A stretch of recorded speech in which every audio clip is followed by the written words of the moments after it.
세계에서 가장 유별난 민족 대한민국.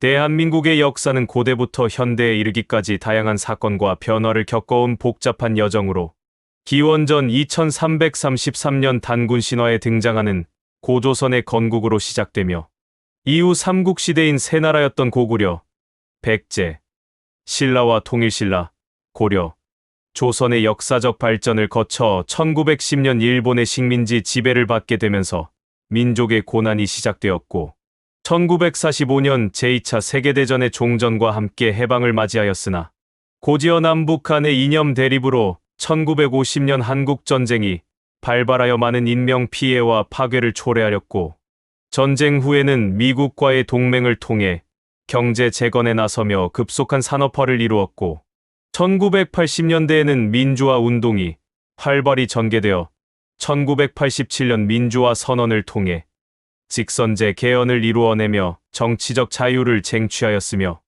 이후 대한민국은 경제적으로도 세계적인 성장을 이루어내어 한강의 기적이라 불리는 경제 발전을 이루었고 21세기 들어서는 정보통신 기술의 발전과 K-팝, 한국 드라마 등 문화 콘텐츠의 세계적 확산을 통해 글로벌 영향력을 확대하며 현재는 민주주의와 경제 발전을 바탕으로 국제사회에서 중요한 역할을 수행하는 국가로 자리매김하고 있습니다.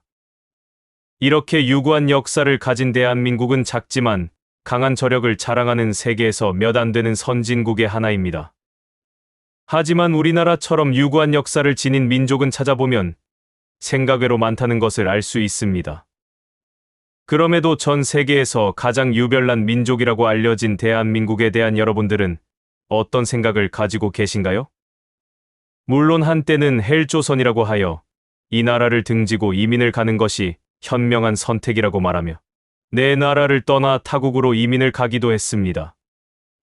그러나 현재 그 이민족들뿐 아니라 선진국에서까지 오히려 대한민국으로 역이민을 올 만큼 우리나라는 살기 좋은 나라가 되었습니다. 역이민이 올 수 있을 만큼 국격이 올라가고 또 선진국으로서 당당하게 명함을 내밀 만큼의 치안과 편리한 대중교통, 또한 온갖 인프라 등등.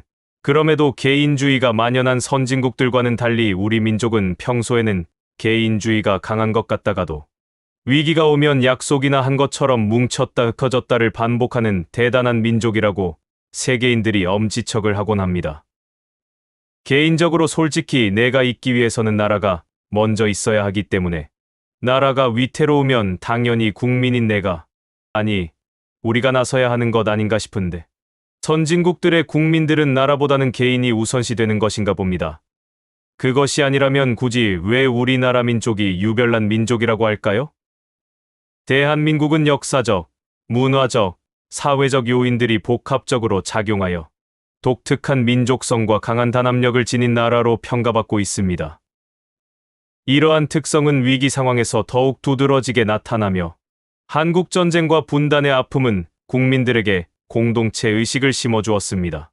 이로 인해 위기 상황에서의 단합이 강화되는 데 기여하고 있습니다. 한국의 전통 문화는 공동체 중심으로 형성되어 있으며 가족과 이웃 간의 유대감이 강하게 형성되어 있습니다. 이러한 문화적 배경은 위기 상황에서 국민들이 서로를 돕고 단합하는 데 중요한 역할을 하고 있습니다. 한국의 교육 시스템 또한 협동과 단체 활동을 강조하여 학생들이 어릴 때부터 단합의 중요성을 배우게 합니다. 이러한 사회화 과정은 성인이 된 후에도 지속적으로 영향을 미치며 대한민국 헌법은 민족문화의 창달을 강조하여 국민들이 자신의 정체성을 인식하고 단합하는 데 기여하고 있습니다. 이러한 요소들이 결합되어 대한민국 국민들은 위기 상황에서 단합하여 행동하는 모습을 보여주고 있으며 이는 외국에서 대한민국 국민이 유별나다고 평가받는 이유 중 하나가 됩니다. 한국전쟁은 대한민국 역사에서 가장 큰 위기 중 하나로 이 전쟁은 남북 간의 갈등을 심화시키고 많은 인명 피해와 재산 피해를 초래했습니다. 그러나 이 전쟁은 또한 한국 국민들에게 강한 단합의 필요성을 일깨워 주었습니다.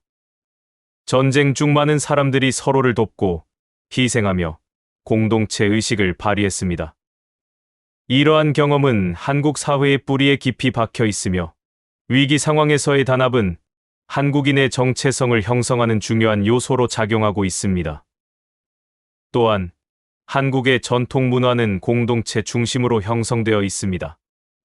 한국의 가족 구조는 대가족 중심으로 이루어져 있으며 이는 가족 간의 유대감을 강화하는 데 기여하고 있습니다. 이웃 간의 관계도 중요시되며 서로 돕고 지지하는 문화가 뿌리 내려 있습니다. 이러한 문화적 배경은 위기 상황에서 국민들이 서로를 돕고 단합하는 데 큰 영향을 미치고 있습니다.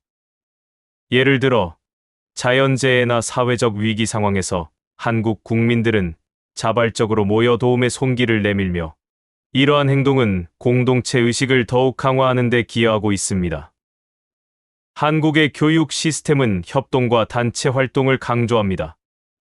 학교에서는 학생들이 팀워크를 배우고 서로 협력하는 경험을 쌓을 수 있는 다양한 프로그램이 운영됩니다. 이러한 교육은 학생들이 어릴 때부터 단합의 중요성을 배우게 하며 이는 성인이 된 후에도 지속적으로 영향을 미칩니다. 성인이 된 후에도 한국인들은 직장이나 사회에서 협력과 단합을 중시하며 이는 위기 상황에서의 대응 능력을 높이는 데 기여합니다. 대한민국 헌법은 민족 문화의 창달을 강조하고 있습니다. 이는 국민들이 자신의 정체성을 인식하고 단합하는 데 기여합니다. 헌법은 국민의 권리와 의무를 명시하고 있으며 이를 통해 국민들은 공동체의 일원으로서의 책임을 느끼게 됩니다. 이러한 법적 기반은 위기 상황에서 국민들이 단합하여 행동하는 데 중요한 역할을 합니다. 결국 이러한 독특한 민족성과 단합력은 역사적 경험, 문화적 배경, 사회적 요인 등이 복합적으로 작용한 결과입니다. 위기 상황에서 국민들이 서로를 지지하고 함께 행동하는 모습은 대한민국의 정체성을 형성하는 중요한 요소로 작용하고 있습니다. 이러한 단합력은 한국 사회의 강한 결속력을 나타내며 이는 외부의 위협에 대한 저항력을 높이는 데 기여합니다. 한국의 단합력은 또한 국제사회에서의 위상에도 영향을 미칩니다. 한국은 다양한 국제적 위기 상황에서도 단합하여 대응하는 모습을 보여주었으며 이는 국제사회에서 긍정적인 평가를 받는 데 기여하고 있습니다. 예를 들어 코로나19 팬데믹 상황에서 한국은 국민들이 자발적으로 방역 수칙을 준수하고 서로를 돕는 모습을 보여주었습니다. 이러한 행동은 한국의 단합력을 다시 한번 입증하며 국제사회에서의 신뢰를 구축하는 데 기여했습니다. 결론적으로 대한민국의 독특한 민족성과 강한 단합력은 역사적 경험, 문화적 배경, 교육 시스템, 법적 기반 등이 복합적으로 작용한 결과로 위기 상황에서 국민들이 서로를 지지하고 함께 행동하는 모습은 한국 사회의 중요한 특징으로 자리 잡고 있습니다. 이러한 단합력은 한국이 직면한 다양한 도전 과제를 극복하는 데 중요한 역할을 하며 앞으로도 지속적으로 발전해 나갈 것으로 기대됩니다. 오늘의 영상은 어떠셨나요?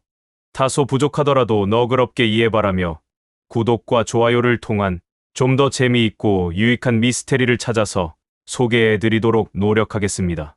지금까지 미스테리함 채널이었습니다. 감사합니다.